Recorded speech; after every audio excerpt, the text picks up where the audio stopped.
Hello and welcome back to First Act, a podcast from Koshy's Business Builders. I'm Cess Busby. And I'm Adam Bubb. And each and every fortnight, Adam and I find out the intriguing background stories of Australia's most innovative people in business and life. We like to keep these conversations frank, hopefully funny at times, and ultimately insightful. We've spoken to founders who've overcome extreme adversity to find success and heard some truly surprising tales of bad jobs, questionable ideas, and lightning in a bottle breakthroughs. Mike Halligan is a serial entrepreneur with a passion for digital. He loves finding solutions to consumer problems and building brands that deliver those solutions. He's the co-founder of Scratch, Australia's fastest growing direct-to-consumer dog food company. And when it comes to e-commerce and the subscription economy, well, Mike has plenty of advice to share, having founded multiple startups that play in that space. He joins us today to share his entrepreneurial journey. Welcome, Mike. Hey, Cess. Hey, Adam. Good to be here. It's great to have you with us today, Mike. So, look, we always start with our First Act icebreaker. It's the question to get a very honest answer from you. Don't be afraid. Your icebreaker question is, if you could sit next to anyone on a plane for a long-haul flight, who would it be? Oh, great question. I would have said Bill Murray, but I think it's sort of been cancelled over the last year or two, so that's a little bit risky now. I'm going to go, there's an old soccer manager called Arsene Wenger. He used to manage my team, and he's full of a million sports stories, but super philosophical dude, really interesting. Lived all around the world, so he'll have plenty of stories. So you want someone who's a talker on a flight, because I know some people are very specific on planes about whether you get on a plane and you just say, okay, I'm going to zone out and I do not want to deal with any other human beings. But you're cool. You want someone there who's going to entertain you, right? Yeah, I don't sleep that well on a long haul flight, so I just want someone who's up for a chat, can pass the time. And depending on what kind of person the other person is, that's either a nightmare or a blessing. Yeah, it can go two ways. Yeah. Well, Mike, I think you might be a good person to sit next to on a plane, but we'll see by the end of this chat.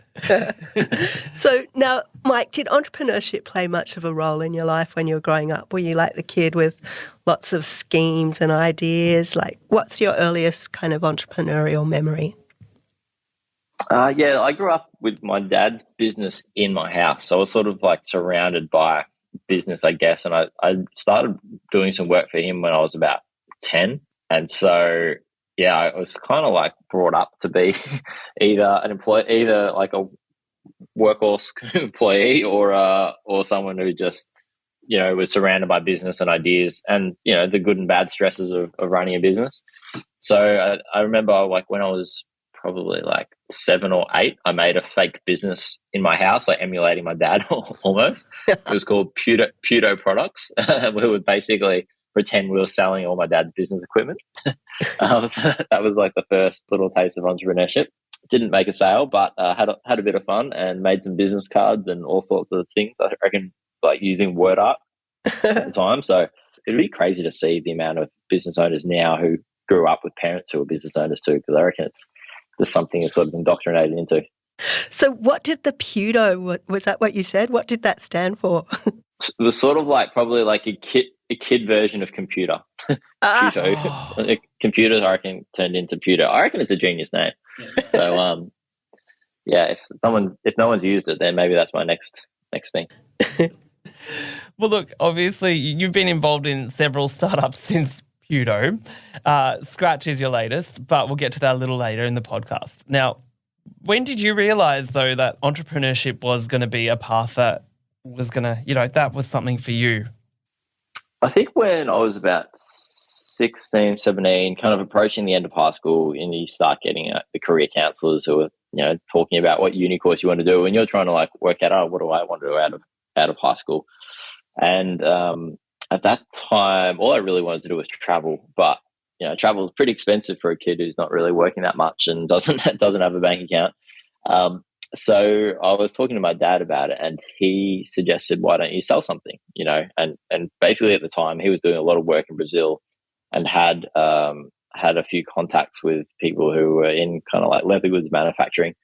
And at the time, he basically just sparked this idea, and and then I just had the idea of making like a really nice, elegant kind of like a leather kind of slipcase for MacBooks, because I loved my MacBook. My parents had bought me that for high school, and but I'd take it to school every day and chuck it in my backpack, and it'd, get scratched and everything like that. So he kind of planted this idea if you need money, and then I sort of thought, okay, there's lots of people with MacBooks. They cost a heap of money, or so I'm told. I'll try to pay for my trip through selling something, and contacted a few suppliers in Brazil and got a few little prototype leather sleeves made for the MacBooks. And that was kind of like hey, if you've got a goal, you can invent the way of achieving it, kind of thing, that really planted in my head. Because I guess up to that point, I was surrounded by business, but I never thought I'm going to run my own business one day.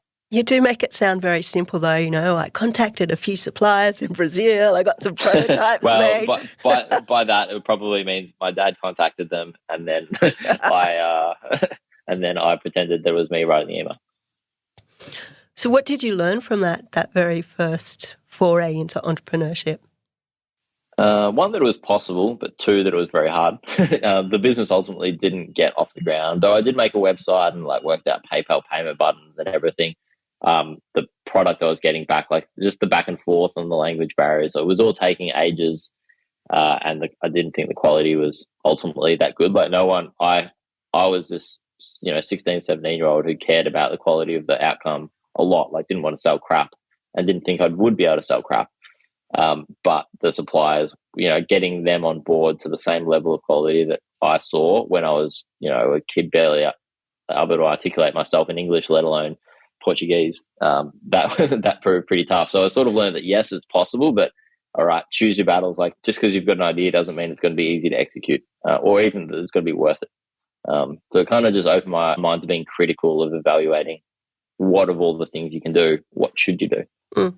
So did you end up traveling overseas, or did you get cracking into studying straight away? Yeah, I did 6 months of study. I took a year off to work and save for the trip. So I did work for the man. Shout out to Rebel Sport, which were actually a pretty good employer at the time, and I loved sport, so that was fun. Saved up a bit of money and did 6 months of uni, then deferred to do that travel. Went around the world with some friends for a few months.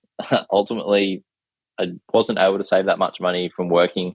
My business didn't get off the ground, but I got weirdly lucky in that someone crashed into my car a month before I was going away, and instead of paying for half my trip on credit card, the payout for my car essentially paid for my trip.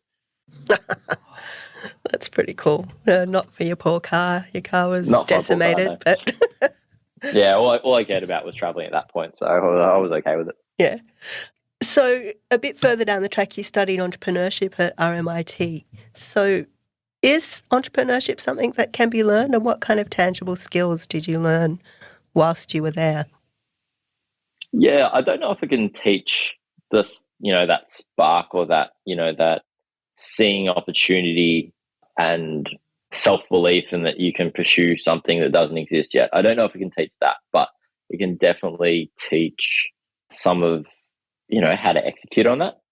In an entrepreneurship degree, you learn a little bit of how to commercialize that idea. I guess once you've got the guts to give it a crack, you do learn the finer details of commercializing it, and thinking about business models, and thinking about marketing strategies and accounting, and all those kind of things. So probably, a business degree, but a bit more through a founder's lens of you're responsible for investing in these things or doing them yourself or whatever. But, you finish, you do the degree, and you're I guess, far better placed to not have to Google so much and not have to, wing it and make as many mistakes as what you would if you were just, that founder who's never done anything before. I can imagine that would give you a pretty good grounding for any of the kind of work that you're going to do in the future from there, as we'll get to. And I know that marketing is another, that was a really core passion for you right from the beginning. There's something you're naturally gravitating towards.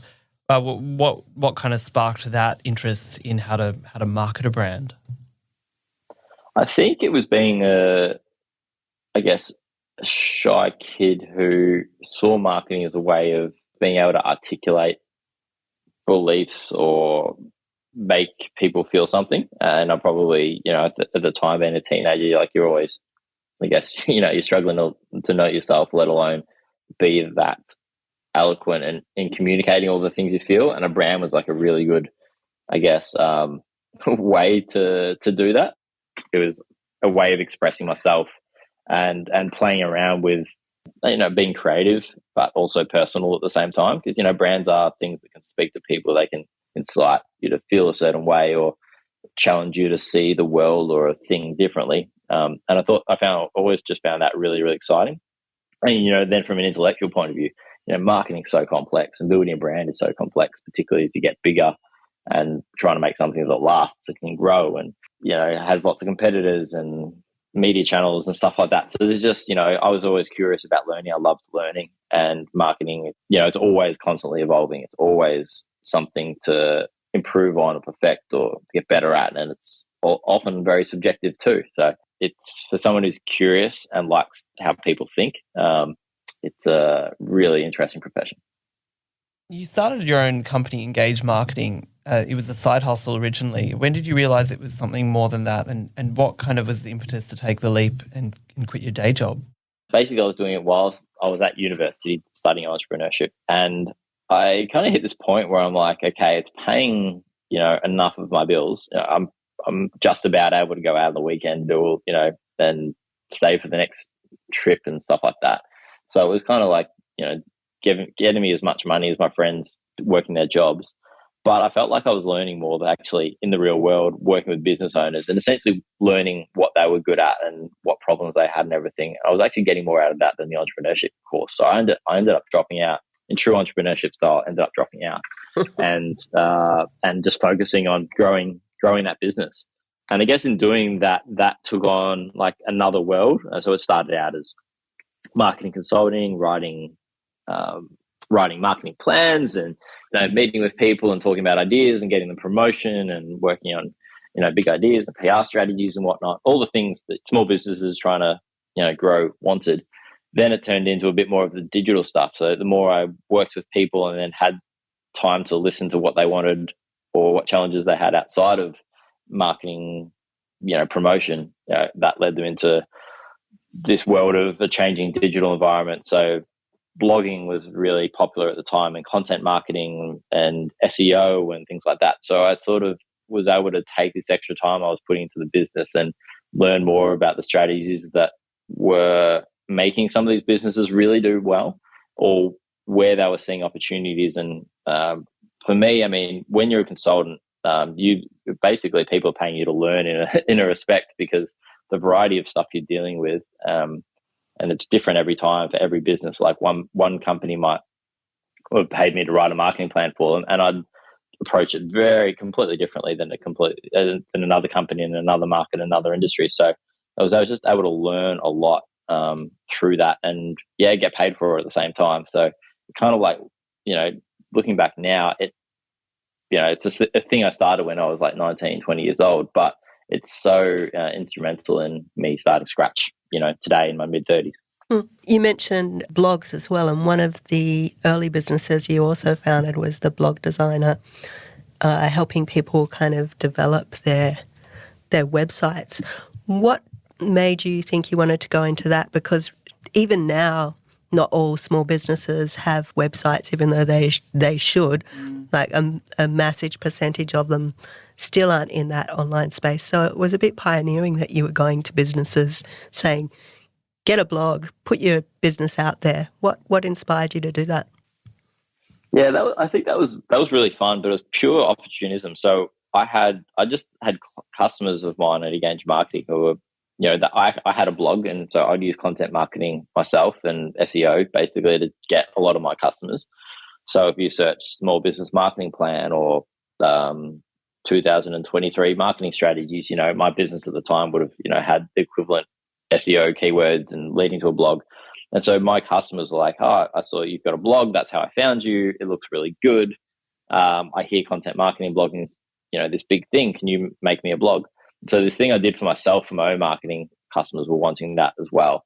And then that turned into, I think one day I actually had I basically had someone seen another blog I'd done for someone else and said, "Oh, can I do that? I don't have a business. I'm just a blogger." And so basically, it was like old school influencers before Instagram. They would, particularly in fashion, there was a lot of people who kind of would basically just like post what they loved, outfits, and then there was these other businesses like Reward Style who would help them monetize their audience. So this is like early kind of influencer marketing days, but it was just all through blogs. And so they were making money off these things. They weren't just like using them as a way of attracting customers to their business. It was like, it was becoming a profession being a blogger. And I searched, it was just a quick thing. I just searched blog designer. Nothing came up in Google. And I'm like, oh, well, there's a business there. Because, people will be searching for a blog designer. If it's an increasing business for some people, it's a career for some people, the marketing channel for others, like people will be searching for someone. So purely because it was vacant in Google, like no one was doing it, or no one was doing it well, I thought, all right, there's got to be an opportunity there. So within 24 hours, I'd registered the blogdesigner.com, hired an illustrator to make this like caricature as kind of like our logo, whipped together a blog, of course, and a small site for it, and started ranking on Google, and then ended up with a client base all over the world. And ultimately that was fun because it was the first business I sold. So there's a website called Flipper where you can sell kind of online businesses. So I had a guy in America, I think it was based in Arizona, who owned a bunch of agencies, and he ended up buying the blog designs for about $35,000. And that was like, that was a really cool moment because it was the first thing I'd ever made. And like, hey, someone wants to buy this thing. Yeah. That is cool. It all just started from people wanting it and just a quick Google search. And e-commerce, did that kind of take a similar line for you? Did you realize that there weren't people playing in the e-commerce space when you started Online Store Guys? Yeah, well, that was like also an evolution. So, I mean, engaged marketing turned into clients asking about blogs. So that, then I started the blog designer. The blog designer, I had Australian, there was actually an Australian fashion brand that I did a blog for, and they were big on content marketing. They would make a lot of photo galleries of their parties and upload playlists for the weekend and stuff like that. So really good, innovative stuff back in the day. And I'd made the blog for them to help them do that and do it better. And then they're like, oh, can you make an online store, on top of this? And then I'm like, yeah, sure. No idea. I'd never done one before, but figured I'd be able to work it out. And yeah, I guess that kind of, without knowing it at the time, really tipped me down this kind of e-commerce pathway where I was just like, oh, wow, this isn't just, design and a bit of technology. It's like business, it, I guess, came back a little bit more to that entrepreneurship side where you're actually now getting exposed, you're not just making something that looks good and that people are going to read and hopefully like and connect with an audience. This is like something that they can make money off and scale and tweak and grow and invest in, and became far more of a business. So very quickly I kind of like got a real passion for the e-commerce space and started basically sold the blog designers and said to a friend that I'd worked through, who was referring me a bit of business to the blog designers. I said, hey, I love this e-commerce space. I reckon there's more people who would love beautifully designed online stores, and a bit of smart, people who care about the nuts and bolts of how to build an e-commerce business to give them a helping hand. Would you be interested in starting that with me? So, I had all this free time now that I'd sold the blog designers, and I'd stopped doing engaged marketing just to, I guess, focus on this e-commerce space. So, kind of haven't looked back. It's just so interesting hearing, because you kind of bounce from one to the other, and it's all come from a lot of that instinct of knowing where an opportunity lies and going, like you said, Googling, oh, people are needing blogs. Okay, right. There's no blog designer out there. Oh, online store guys. It all sounds so logical now. But there was, this time 10, 15 years ago where these jobs were not there. And I guess there's probably a whole lot of jobs now that people can, anyone listening, if you have Google, if you're thinking, there's a gap out there that you need to be out there to try and leverage. But for you now, I guess, like in the e-commerce space, from what you learned then to now, what do you love so much about it? Because it's sort of, you've worked across the marketing funnel, from that kind of brand awareness kind of work on blogs to that very much trying to drive people in that path to purchase? Yeah, there's so much in e-commerce to love or to sink your teeth into. Like, I mean, I've only in the last 5 years since Scratch is about, it's just coming up to our 5th birthday later this year, and I'm only just starting to, through that period, learn the supply chain side of things and the operational side of things and scaling a business.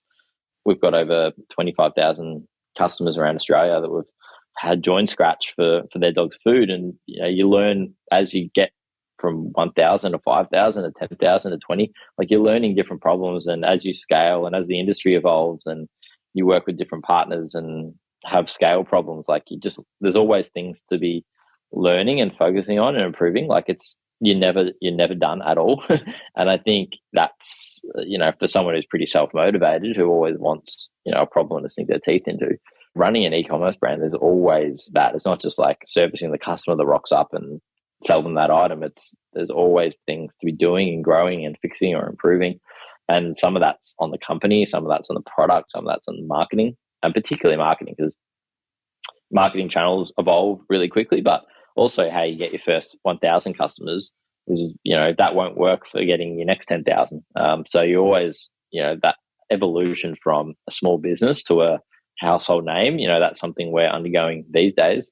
And it's fun. It's you get to work with more people then, and you get resources and team and better skills and collaboration and creativity and all these wonderful things.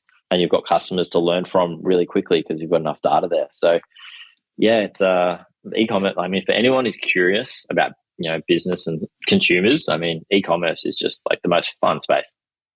We'll be back with more from Mike Halligan shortly after this break. All right, and we're back with Mike Halligan. So I'd also like to talk about another pioneering business of yours. In 2013, you co-founded BodyWise. It was an iPhone app that helped people track their fitness activity to live healthier, happier lives. Now, you were one of the first health tech apps in the market. Can you tell us, firstly, what inspired you to create the app and the challenges along the way? Yeah, sure. So this is, I was actually sort of doing this in conjunction at the same time, really, as Online Store Guys, which was the e-commerce agency I founded. So basically, once I sold the blog designer, I went snowboarding in Canada for 6 months, did a ski season over there. Kind of for the first time, really, I kind of stepped back from having lots of responsibility and running a business and, being an adult while I was really, a kid. So I went snowboarding, had a great time, ate lots of food, put on a bunch of weight, and then came back and essentially just wanted to get back into playing soccer again. I've always loved sports and been reasonably competitive. So I just wanted to get back and improve, basically get back to the shape I was in beforehand. So I was by that point getting a little bit analytical about, my running speeds and how far I was able to run and things like waist circumference and whatnot, just trying to measure, okay, how much am I improving for the work I'm putting in? And this is around the time where iPhone had been out a few years, apps were starting to really take off. There was an app store by this point, and, these overnight success story apps, were seemingly in the media everywhere. So I was always interested in apps as like a new distribution model, a new way to reach customers with a product or a new place to build it. Found someone who was able to help bring this idea I had to life of just an easier way to store and record your, health data. And this is, right now we've got 1 million health apps, and Apple's built in a health, tracking thing that all the apps connect to. But back then there was sort of nothing. Fitbit was, I think, probably at that point started, but not by any means a household name. Not really something I knew about when I had the idea. But yeah, just had the idea of an app to record all your health data or whatever you felt you wanted to care about, whether that was waist circumference, running speed, weight, or a million different things. People's health goals are very personal. So you could choose from up to 30 things to record about yourself. We called it BodyWise and then just made a little MVP. It cost I think $2,500 to get a developer to make it. Yeah, and it kind of went really well. Early days, we got app of the week in lots of countries, including the US, which meant we got tens of thousands of users overnight because heaps of people would just find that was in the mode where you're always every week you waste time trying to find new apps. Social media wasn't really that prevalent then. Instagram was reasonably popular, but we weren't glued to our phones in social media apps, people were like playing games and discovering new things, because every month, the iPhone would be able to do something new and revolutionary, and it'd be crazy. And so, we rode that wave. And then I sort of attempted to, my eyes lit up with thought, okay, people are finding this tracking stuff useful. And basically I was lit up at the idea of turning all that data into something that was like akin to like an AI personal trainer. Like it sees all your data, and increasingly it was getting it. Fitbits were becoming popular, and iPhones, I think, were starting to track steps. So I'm like, all right, it's going to collect all this stuff automatically. I wanted a BodyWise to then show you what it meant for you. Like, for instance, if it saw that you'd had a really stressful day, like you hadn't walked many steps and your blood pressure was high or whatever, that it would be able to say, cool, take 10 to, you've been in this moment before. Based on other days, we think you should just, go to this restaurant for a healthy meal, or take a 20-minute walk, or whatever it might be. Like, I guess using all this data to tell you what it means to you. So I tried to basically had a big vision to really, I guess, my first startup. If you think of everything else I've done, they're all businesses, they're all opportunities to learn and learn through consulting. This was like, hey, this could be a big thing. I was starting to learn the world of Silicon Valley and startups and all that lingo thing, and everything like that. But ultimately, I was doing it alongside of Online Store Guys, and sort of using Online Store Guys and my wage there to kind of fund building this thing. And we just, we did all right, but we were moving way too slow. And then in the meantime, I had MyFitnessPal and all these US startups who were like venture capital, making heaps of money. Well, not making heaps of money, losing heaps of money, but had heaps to lose. And they were just moving way faster than what our app was. And sort of ended a long, slow death, but I learned plenty. If you were launching an app today, what kind of advice would you have for anyone? Because it's such a crowded market nowadays. It's so funny because I did an app for Paramount, probably around that same time. It got on the best Apple list, the app of the week. It was called Movie Shaker, and it was so simple. It was just cool. All of their movies, and you could choose what kind of, it was basically for people, what movie do I want to watch tonight? Yeah. And you would choose what genre you wanted and shake your phone and it would come up with a movie for you. That's neat. Because it kind of played into that gamification sort of thing. But there's no way that an app like that would get to the top list of apps in today's market. It's just so different. It's so different. But then there are things that break through. I did ask you a question now. We're just having a discussion about it.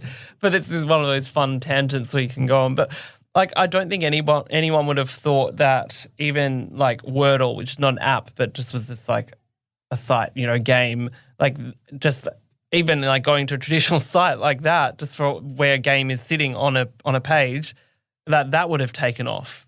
No one would have predicted that too. So I don't know, there are these weird occurrences. So to bring it back to that question, Mike, what advice would you have for anyone launching an app today? Yeah, I think it's a really good question because, good examples too. I mean, if you look at those, the distribution now is so different. So I think with any business, whether it's an app or not, I always think about how do people discover and how are these things distributed to people? I can't remember the last time I went into the App Store just to find if there are any good new apps. It was probably 5 years ago that I've done that.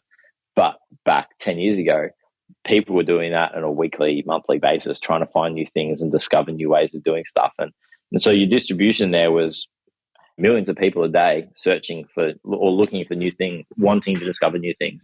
Now your distribution is people aren't finding you through the App Store just serendipitously. You need to find another distribution channel, whether that's, for some of these apps, maybe one takes off every 6 months globally, but it's, it's probably word of mouth or something like that. Some it's big advertising, like some of the shopping apps, they're doing heaps of Instagram ads and TV ads and sponsorships on NBA jerseys and all sorts of things. So it's the distribution thing is often, I think, forgotten. When you're having a good idea, you need to know how you're going to distribute it, how are people going to find out and sign up. That's such good advice. Now, I think that can lead us quite nicely into Scratch, which is a subscription pet food service that delivers wholesome, nutritional dog food with no nasties. A bit of your your marketing pitch right there. But firstly, look, pet food is a long way from what your usual playground have been of, fashion and tech. So what made you want to start Scratch? Yeah, it really started from at the time I had two sick dogs. I grew up with Cocker Spaniels, Brandy and Sasha, as I guess over the last, probably the 10 years preceding me starting Scratch, my life had been with them. And they were both pretty unwell. And so I was, I guess, taking a bit more of a critical lens into what are they eating and, how do I extend their life and make them healthier and hopefully fix this problem. Didn't know what it was and the vet wasn't sure. They were both being sick though. And they were a few years apart in age. So it was a really weird kind of time. So I was starting to look at pet food, and then the more I'd research it, the more I'm like, hey, there's a lot of vague claims going on here. I'm looking at the back of through BodyWise, I learned to look at nutritional labels and analyze what's healthy and what's not. And I'd pick up packets of dog food in the pet food store. There'd be 20 different brands, and each would have a different celebrity vet on them, and they'd have a big claim at the front. And you'd, turn to the back to actually, look at the label and trying to work out what's actually healthy. And you couldn't. It's really impossible for the average person to tell if a food's healthy. And even now, I work in the industry. I can't. You take me to a store, I can't tell what's truly healthy than what's not, because the labeling standards, dog food I learned was unregulated, and the labeling standards are unbelievably murky and don't disclose a lot of things that you actually need to know to work out if something's healthy for your dog, let alone, feeding your dog every single day, day in, day out, a food. So, I kind of got a little bit pissed off actually. And I guess by that point, I'd finished BodyWise a few years beforehand and was actually, I wasn't thinking I'm going to start a dog food company, but, subconsciously I'm like, I can see myself starting a company again soon. I'd had jobs for a few years and kind of paid back the debt from trying to get that BodyWise app off the ground, and felt, mentally like I was ready for taking on something big. And then, I guess pet food really sparked my interest in dog food in particular. And then I was thinking about it, mulling it over a little bit. And then there was a dog food that super popular in Australia, one of the biggest brands, basically came out in the media that their food was making all these dogs sick. And as it turns out, they'd known about it since, I think, December previous year. It was by now April it came out in the media, and the food was still being sold. They hadn't taken it off the shelves. There was no legal recourse for them taking it off the shelves. And it was only because it got leaked to the media that the food was making the dogs sick that they didn't think about it. So then I was just like, all right, this is bullshit. And I started, I guess, focused on a transparency-based dog food company. And, that's more about solving a consumer problem, essentially. I wanted to create a brand that for people who were properly researching. I was figuring there's more people like me who are in their late 20s, early 30s who are wanting to feed their dog and research their dog's food much like they do their own. And it was really impossible to do, or if you did, you're just left with more questions. So I wanted to create a brand for them, for the new generation of dog owners coming through. And then in doing so, I learned how much better dry dog food can be. And we, right from the get-go, tailored Scratch around a direct-to-consumer subscription model. So essentially we could run a really efficient business. We weren't selling in retailers. We didn't have all those margins we had to give to them. And I could put more money into the actual ingredients that I was buying and buy better stuff. And then on a labeling basis, show every single ingredient, show what percentage of it we include, so you can make those decisions like you do your own health. Thankfully it really resonated with a lot of dog owners, and hopefully, made a lot of dogs a lot healthier. It's quite astounding that the dog food industry is unregulated, for one, and number two, that they can get away with just the kind of stuff that they have on labels where they're claiming all beef or all whatever. Like, what does that exactly mean? Like, there's nothing around the labeling as well. Yeah, you can have so it's basically self-regulated. It's really over 80% of dog food is owned by two massive multinationals. I won't say names, but you probably buy we don't want to get companies. sued, any of us. And they've got a big turf. It's it's worth nearly $3 billion a year, the pet food industry, and it's a lot of money and a lot of power and influence by the two big companies and the whole industry. And so it doesn't really, dogs and dog owners don't get put first in that. which really, really sucks. Is that one of the reasons why as well you decided to go for a subscription model? Because clearly you weren't going to get onto the supermarket shelves when you're having to compete with them, and kind of the people going into the supermarkets might look at your offering and think, oh, that's a bit expensive. Yeah. Look, it was a bit of, I think the subscription came about because we thought that it probably, for most people, ends up being more convenient. You know, if you think about dog food, your dog's eating the same amount every single day. If you're buying it, it's really bulky and heavy, and you never want to run out, because if your dog runs out of food, it's a big pain in the ass, and people can be pretty nervous about changing their dog's food because so many dogs have pretty dodgy guts and don't react well to much change. So it's an annoying thing to run out of and annoying to buy because it's heavy and bulky, and they eat the same amount all the time. So there's no reason. I mean, subscription's perfect because there's not really, for a lot of companies, subscription is just like a billing feature, getting money more regularly and making it easier for people to keep spending with you. But for us, it was more of a consumer focused thing. Like most dog owners, like, oh, that's great. I don't have to worry. I get free shipping. I don't have to worry about running out. And for us, we realized that with that, we could use that information. We know exactly how many dogs we've got needing food in any given day or week. We can use that to make food far fresher. And so instead of making, most, food in the store, they're making a massive bulk run of food every 6 months or whatever it might be. And then that sits on the store shelf, and that sits then in the warehouse, and eventually goes home to to the owner, sits in a big laundry tub for another few months because, bulk food's on discount all the time. So people buy the bulk stuff. And by the time, dog's eating, you're putting out breakfast in the morning, that might have been made 9 or 10 months ago. So we worked out with, I guess, a subscription model that, yes, there was a lot of like convenience benefits for the customer, but also meant we could improve the actual food by making a food in the week or two before you're actually feeding it. So, even now we might make food on a Friday, and then the next week it could be, in customers' dogs' bowls. So, yeah, it was one of those things where the product could actually be better because of the model. And not to mention that we wouldn't have to spend so much time making emails and, trying to convince people to make a second order and a third order and not forget about us. We could just focus on making better products because people were essentially, scratches a pack, as a package. If you think about it, is dog food you can really feel good about. You can kind of like trust that we've got your dog's nutrition covered. We can put all our effort into customer service and a really good, easy to use website, and that you can just sort of forget about it, but know that if anything does come up, you've just got great service ready to go, but you shouldn't ever need it kind of thing. So it was kind of this overall package of we've got your back. Mike, we're almost out of time, but I do have one more question before we wrap up. And I want to kind of look back, thinking back to your, I feel like you've had a bunch of different first acts. You've had because you've reinvented and restarted and had a go at so many different areas. Personally, how do you kind of like recharge that spark? And I know that I think for some people listening, sometimes you've got an idea, it doesn't work, or you have failure more broadly in life, and you go, how do you reignite that spark and go, you know what, I'm gonna have a go again because what I could do now might turn out better? Cool, big question to finish. This is your big inspiring fist pumping moment, my friend. I'm gonna get all, I guess, philosophical here. I think it's just like so much of it is about listening to yourself. Because it's hard to force energy. Like if you burn out, you burn out. And starting a business is probably not the best thing for that.